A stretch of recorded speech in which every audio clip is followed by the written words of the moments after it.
I'm Sou Fujimoto from Tokyo, and I'm very, very happy to be here today because, yeah, as Jeremy introduced, it was about 5 years ago in Barcelona, the first World Architecture Festival.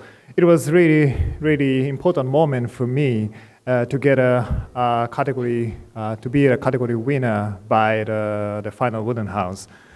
And at that moment, I didn't have many realized projects, so it pushed me up into the international architecture world. So it was really, really important moment. Oh yeah, this is it. And it was so small building. It's about 4.2 meter, like cubic, like a cottage. And it is all made by the wooden block. So it is really, really eccentric and experimental, but at the same time, it's really fundamental and based on the fundamental thinking about how people could make a new lifestyle in a new architecture. And from then, I have been developing such an ideas. And of course, recently I'm doing many different kinds of programs, different kinds of scales, but still I have such a really fundamental themes, how we can make the new way of life in new architecture. So I like to show some of my recent project. And yes, in London this year, I made a small pavilion. It is small, but it's quite important for me. And the topic today is the topic between nature and architecture. It is really, for me, it's really fundamental. The architecture we are making, the nature is there. How we can manage these opposite things. In a sense, the architecture and nature is opposite, but I try to create something in between nature and architecture, not only architecture, not only nature, but try to create something integrated together or something new mixed together to create the new living environment. So that is the main theme. And this is, of course, this is the pavilion, temporary pavilion, and the main program is the cafe. Inside is a cafe. So it is not the house, it is not the real life place. But for summertime, for London people, I think this place, the Kensington Garden and the Serpentine Pavilion, is a very, very important place to visit and stay their time through the whole day, to have a nap or to have a tea or to have a chat. So it's a really big challenge to create such an important place for people. So the things I was thinking is, at the beginning, yeah, I just like to make a nice place. But then the surroundings is quite beautiful, yeah, as you can see. So I try to create something really, really nicely matching to the surroundings, but at the same time, nicely outstanding from the surroundings. Such kind of opposite things I try to create. Then this kind of a translucent structure, finally, I thought. It is made by the 20 millimeter steel pipes. It's really thin. And the module is 40 centimeter and 80 centimeter, so two different modules. The combination of such a really delicate structure, the whole things are made. And yeah, this is inside. And as you can see how the transparency or translucency or opaqueness is changing according to the densities of the frames.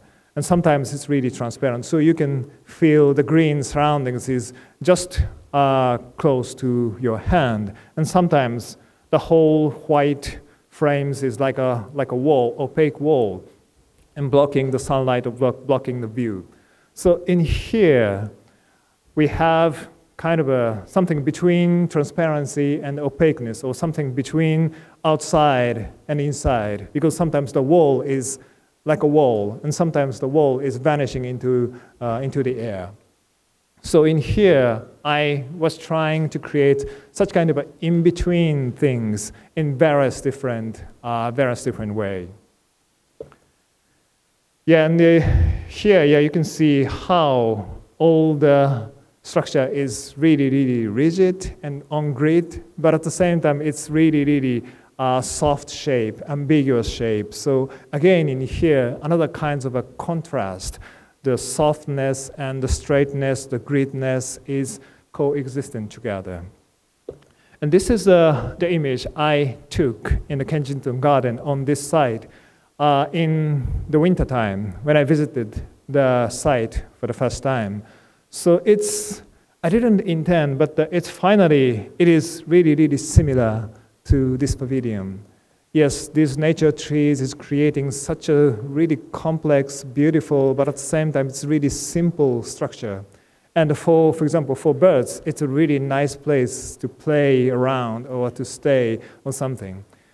And then this pavilion, of course, the material is quite different, and the way it is made is quite different. But the same or similar kinds of the complexity and the simplicity is here. And the similar kinds of the diversities where you can choose your own place or where you can choose your behaviors according to the place or according to the weather or according to how crowded it is. So I try to create such kind of a fundamental similarity between the natural things and artificial things, not just to imitate the natural things, but to create some kind of a quality of the space and this kind of a simplistic complexity coexistence like nature. So in that sense, something between nature and architecture is half artificial ordered and half natural complexity coming together to create such kind of things. And inside, yeah, it has inside. And inside, yeah, we have this kind of a cave-like space. And you could see easily, you could find the continuity from the final wooden house 5 years ago until this Serpentine Pavilion. So, of course, I have been doing several different or various different things, not doing the one things, but finally, after 5 years, we've developed the basic ideas in a more rich way, I believe. And inside, yeah, we have a cafe table, but the tables, even the tables, is very, very similar to the frames. We chose these tables because of such kind of delicate frames. And then to create such a soft surrounding atmospheres by the really solid steel structures. So softness and the solidness are coexistent together. So such kind of a contrast of the opposite things. I try to create something between, if I say something between something and something, between nature and architecture, between softness and hardness, solidness, then it is, I think, meaning the simple integrations. So not just mixing, but try to mix them and then to find out something new. No just the nature, not just an architecture, but to find something new between that kind of opposite things. So how we can integrate the opposite things or different things is the big challenge and the good challenge to create something new. You could find some hidden place or hidden things from such the hidden areas, because in between areas is kind of ambiguous and hidden. You could easily see the contrast of the nature and architecture, but what is something between nature and architecture?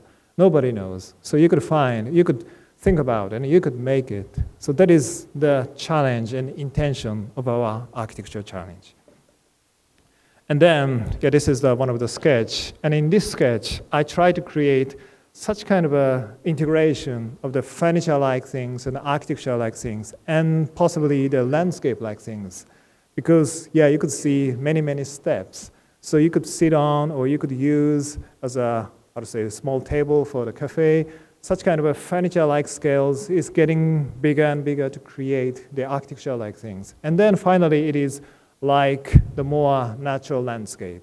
So different scales, small furniture scales, the architecture scales, and much bigger landscape scales are now integrated together to create the new typology of the architecture. So yeah, these ladies is climbing up the mountains like frames. It is a nice experience, especially in the sunny day. It's quite nice. And if you see these steps, you or everybody likes to go up, try to experience what is it, or what is this landscape, artificial landscape. Or, of course, you could choose where you can sit on, or where you can be relaxed. And the direction of the sun changing, then the impression of the space is changing. So according to the time, according to the seasons, it depends. The whole thing is changing. It depends on such a changing things. And sometimes such kind of a really huge auditorium-like things is happening. So again, it is like a landscape, but at the same time, it is like a auditorium or the massive furniture-like things. So such kind of an integration of various different scales, various different topics is happening, and we try to create such a total in integrations. And in the process, this is the way we are using. We're using the handmade models, but at the same time, it's really, really complicated structure. So we both use computer 3D modeling and computer calculations, but at the same time, using these kind of physical models. And this is a 1:10 scale models. So it's a huge, but it's physical. So we change it and then feedback to the computer model, and then another feedback to the physical model. So such kind of another integration of the handcraft and the computer things is happening in this project. And something between dogs and the people's behaviors or something. Because you could see the dogs can go through these grids. The 40 centimeter is very, very nice scales for dogs to walk through. So for dogs, it's much more a better place, I believe. And again, this is the whole view. It's like the mountain, but it's a kind of a porous, transparent mountain. So you can climb up, even outside, you can climb up to sit on or to be relaxed. Or you can come in. So every kinds of contrast, or every kinds of the opposite things is coming together in this structure. And then in the evening, you had a nice contrast, something between the object and the ephemeral things is happening by the simple lighting up.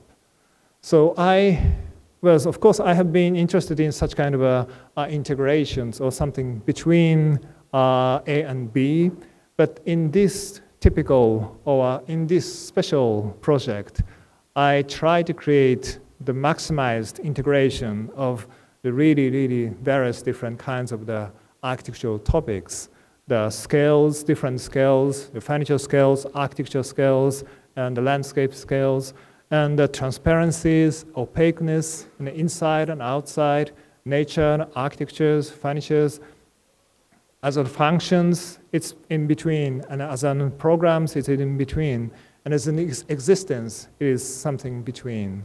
So such kind of in-between things, I feel it opened the door for us to challenge for the future.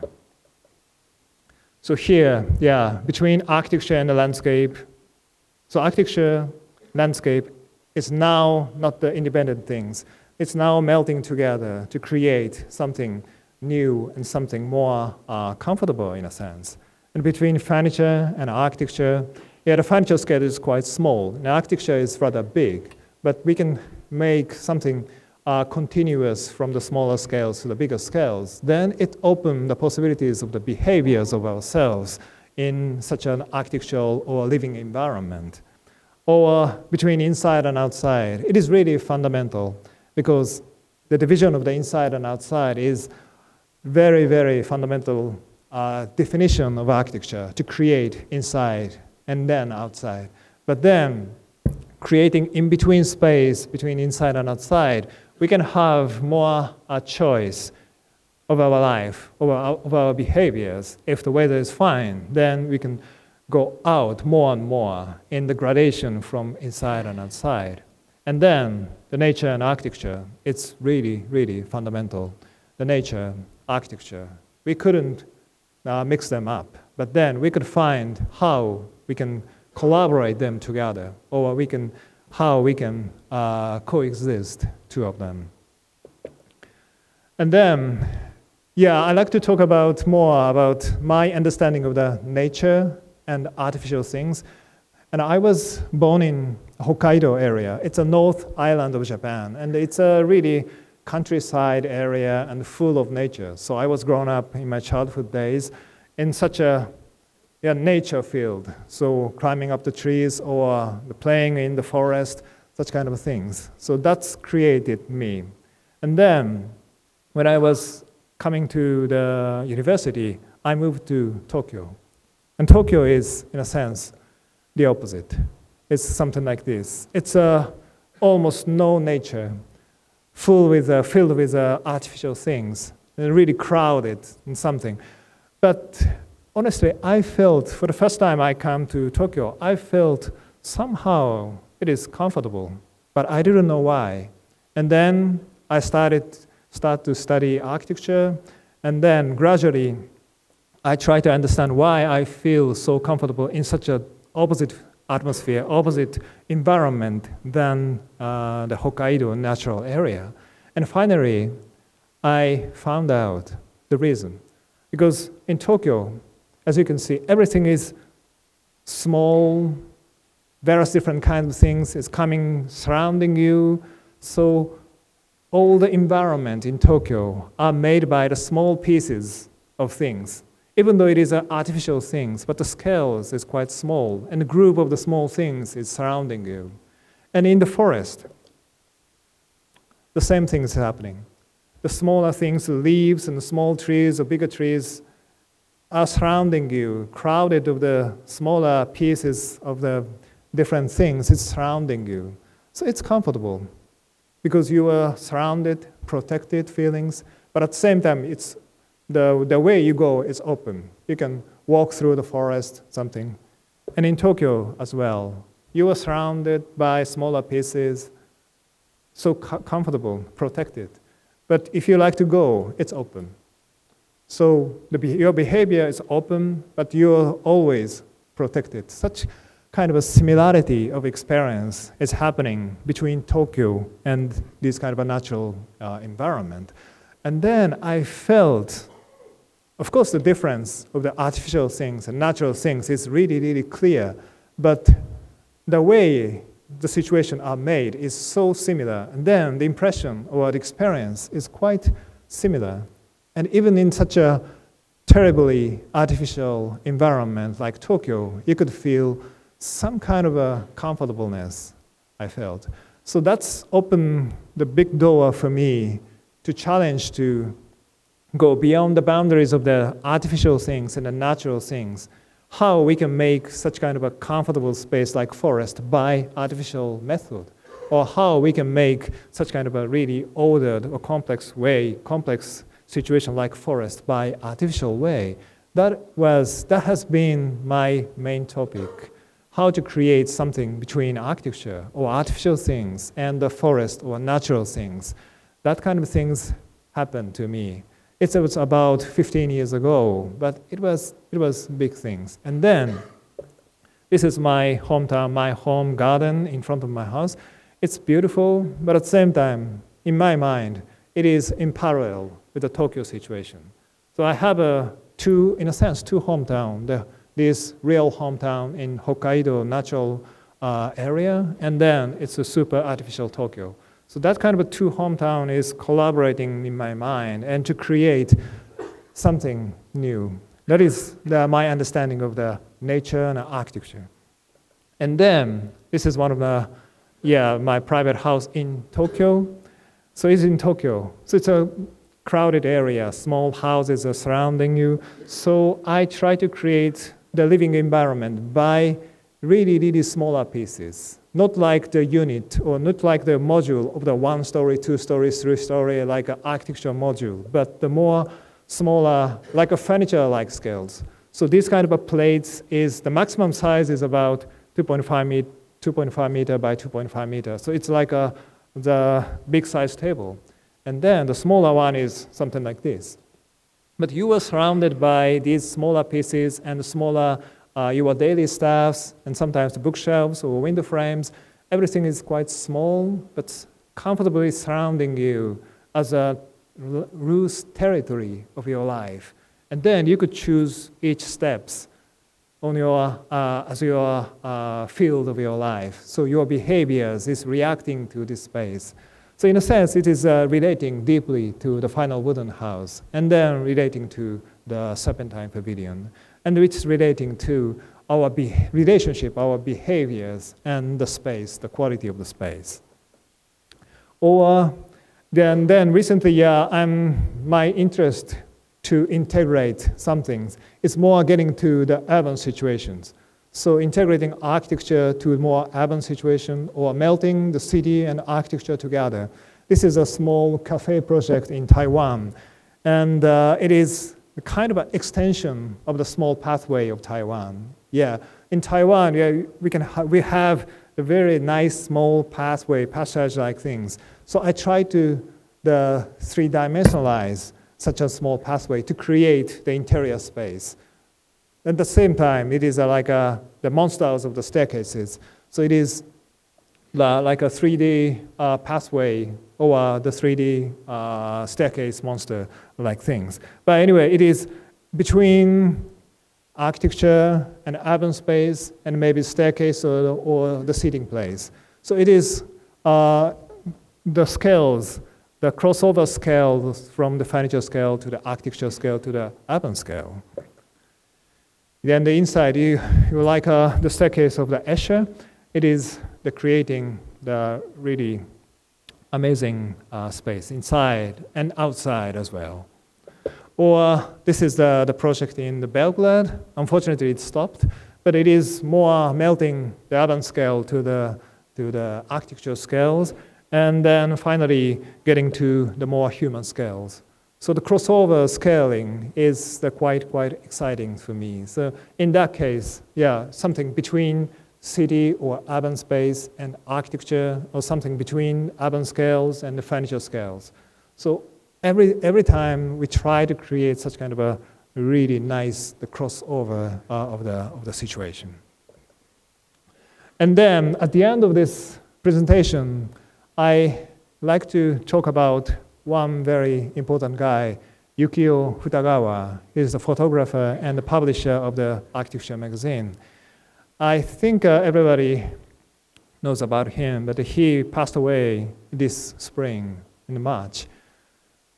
And at the last moment, I got a really precious opportunity to do the exhibition design of his really early works.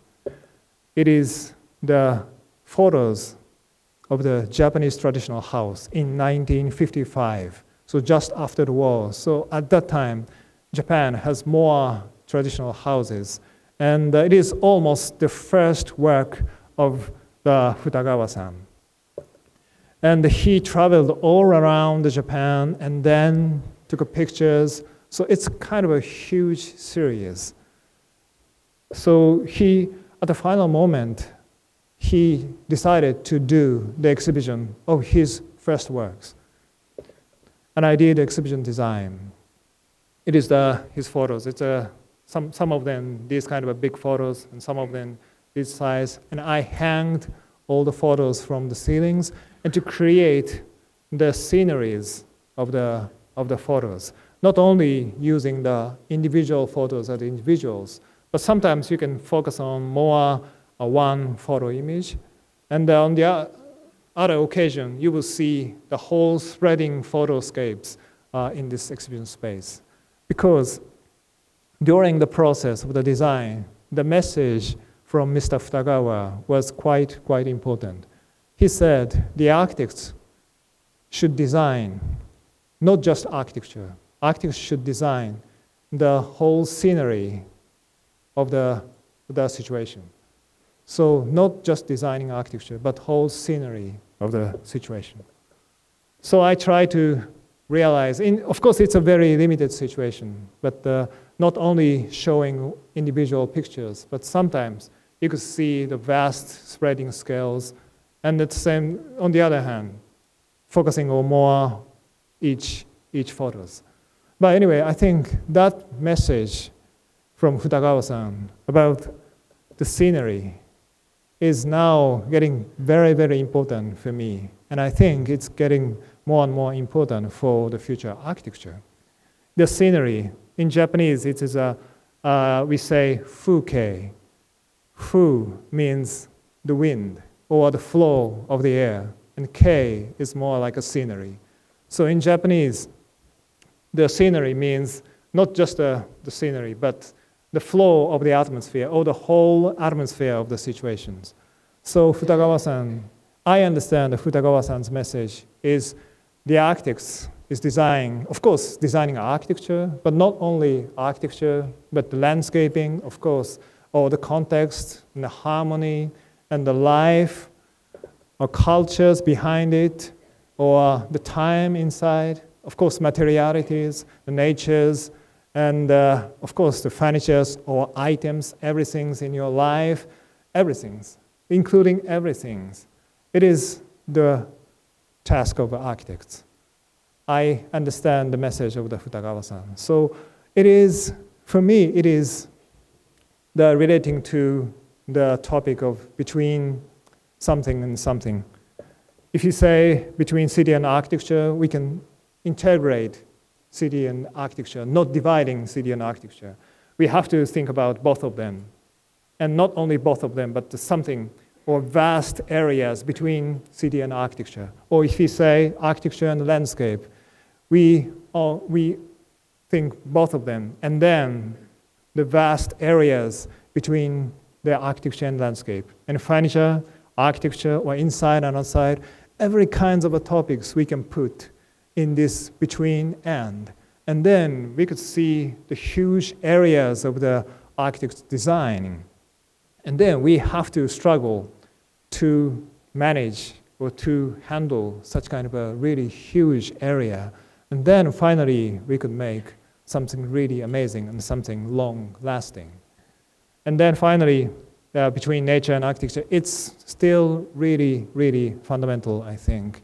And I felt the last message of the Futagawa-san is quite important for me and possibly for all of the architects in the world. So that is why I like to try to talk about the Futagawa-san story. Thank you very much.